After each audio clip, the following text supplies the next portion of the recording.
Hello friends, welcome back to translation game. आज हम पढ़ेंगे लेसन 12 जिसका नाम है कौन। और अभी तक हमने 11 चैप्टर्स कंप्लीट कर ली है। यहाँ पर हम सीखेंगे English to Hindi translation for the beginners who want to learn English. चलिए कहानी को शुरू करते हैं।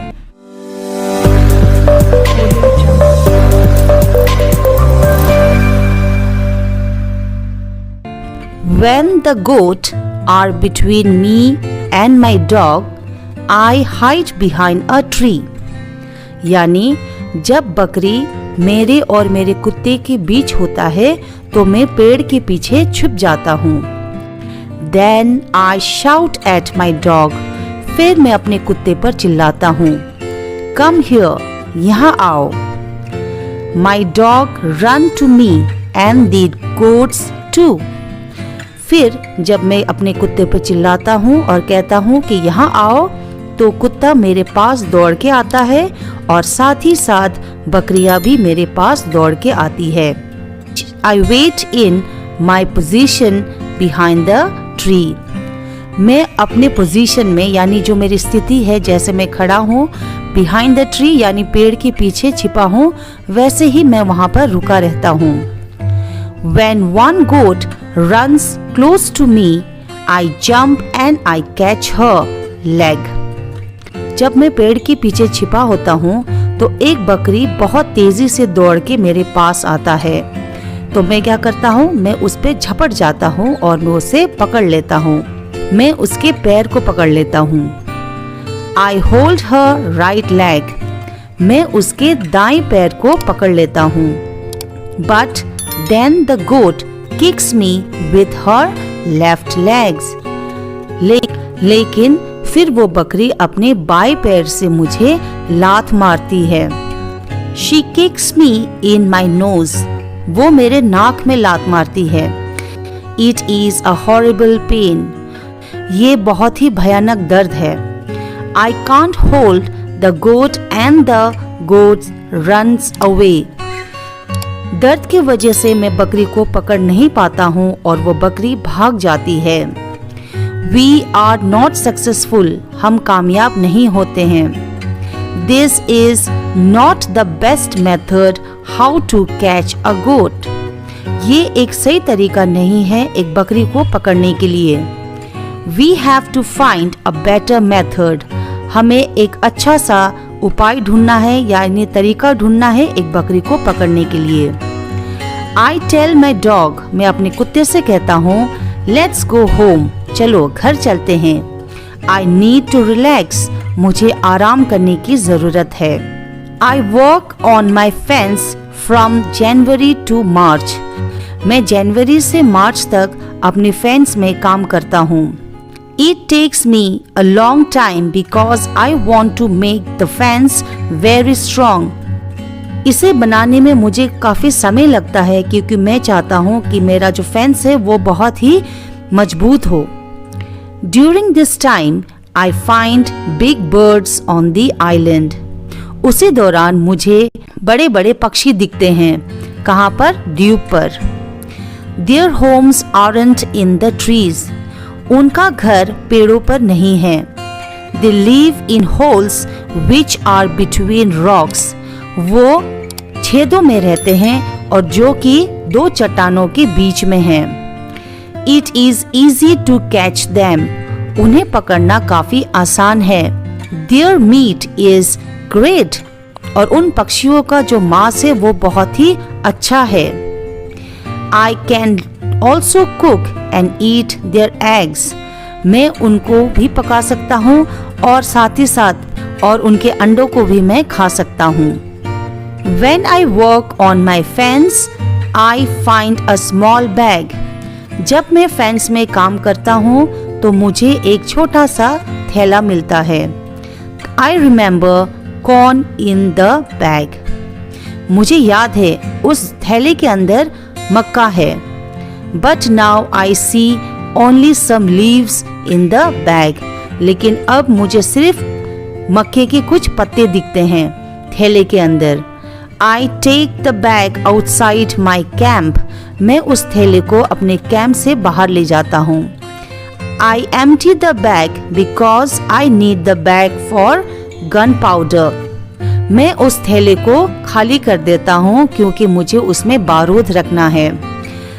This happens before the rain. और ये सब बारिश होने से पहले करता हूँ. A month later, I find some green leaves in that place. और एक महीने बाद मैं क्या देखता हूँ कि उस जगह पर अब हरी हरी पत्तियाँ उग रही है. It is young corn. और ये पत्तियाँ मक्के की पत्तियाँ हैं. I am so happy. मैं बहुत खुश हूँ. The corn grows near my home. ये मक्के मेरे घर के बिल्कुल सामने उग रहे हैं. It is fantastic. ये बहुत ही लाजवाब है. I can bake bread in the future. भविष्य में मैं रोटियां भी सेक सकता हूँ. Something happens in March. मार्च के महीने में कुछ होता है मेरे साथ. I am inside my cave when pieces of earth falls from the top of the cave. मार्च के महीने में मैं अपने गुफा के अंदर होता हूँ. तभी मैं क्या देखता हूँ कि ऊपर से टॉप यानी उसके छत से कुछ मिट्टियाँ नीचे को गिर रही है. I am scared. मैं डरता हूँ. My work on the cave can be lost. मेरा जो भी काम मैंने इस गुफा के अंदर किया है वो सब खो सकता है. I run outside the cave. मैं बहुत तेजी से गुफा से बाहर निकलता हूँ. I see that the ground starts to shake. और फिर मैं देखता हूँ कि धरती हिल रही है. It is an earthquake. ये भूकंप है. I am shocked and scared. मैं चौंक जाता हूँ और मैं काफी डरता हूँ. Some big stones fall from the hill. पहाड़ों से बहुत बड़े बड़े पत्थरे नीचे गिरते हैं. But I am lucky. लेकिन मैं भाग्यशाली हूँ. They don't hit my tent. ये मेरे टेंट को नुकसान नहीं पहुँचाता है, यानी जो तंबू उसने बनाया था उसको नुकसान नहीं पहुँचाता है. The earthquake is finished soon. बहुत जल्दी जो भूकंप है वो शांत हो जाती है. But I don't want to go inside the cave. लेकिन फिर भी मैं गुफा के अंदर नहीं जाना चाहता. I am scared. मैं डरता हूँ. I sit on the ground before my tent. मैं अपने तंबू के बाहर ही जमीन में बैठ जाता हूँ. I think maybe it is dangerous to sleep in the cave. मैं सोचता हूँ कि शायद गुफा के अंदर सोना खतरनाक साबित हो सकता है. It is dangerous if another earthquake comes.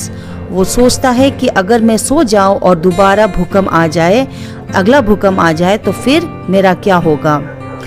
But I don't want to sleep in the tent. लेकिन मैं तंबू में भी सोना नहीं चाहता हूँ.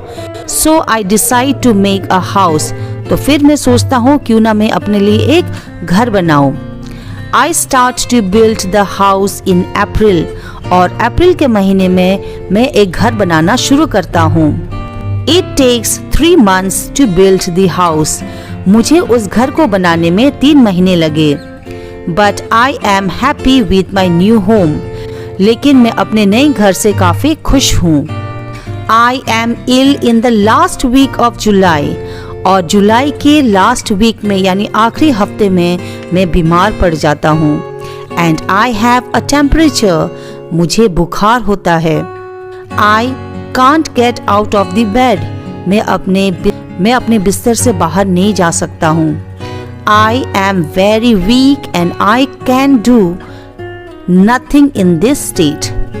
मैं काफी कमजोर हो चुका हूँ और मैं कुछ भी काम करने के लायक नहीं हूँ. I have crazy dreams. मुझे अजीब अजीब से सपने आते हैं. The dreams are not very logical. और उस कहानी का और मेरे सपने का कोई तत्व नहीं है. But for me they are real when I have them. लेकिन जब भी मैं सपना देखता हूँ तो मुझे लगता है शायद ये सच हो. वैसे वो सच नहीं होता है, लेकिन जब वो सोता है, जब वो सपने देखता है तो उसको लगता है शायद ये मेरे साथ सच में घट रहा हो. सो फ्रेंड्स, आज हमने ये चैप्टर भी कंप्लीट कर ली है जिसका नाम था कॉर्न। आई होप आपको ये ट्रांसलेशन समझ में आया होगा। कहानी काफ़ी इंटरेस्टिंग है। हम रॉबिन्सन के बारे में पढ़ रहे थे, अब देखते हैं आगे क्या होता है। आई होप आपको ट्रांसलेशन समझ में आया होगा। ऐसे अगर आपको इंग्लिश सीखना है तो please subscribe this channel. Thank you so much for watching.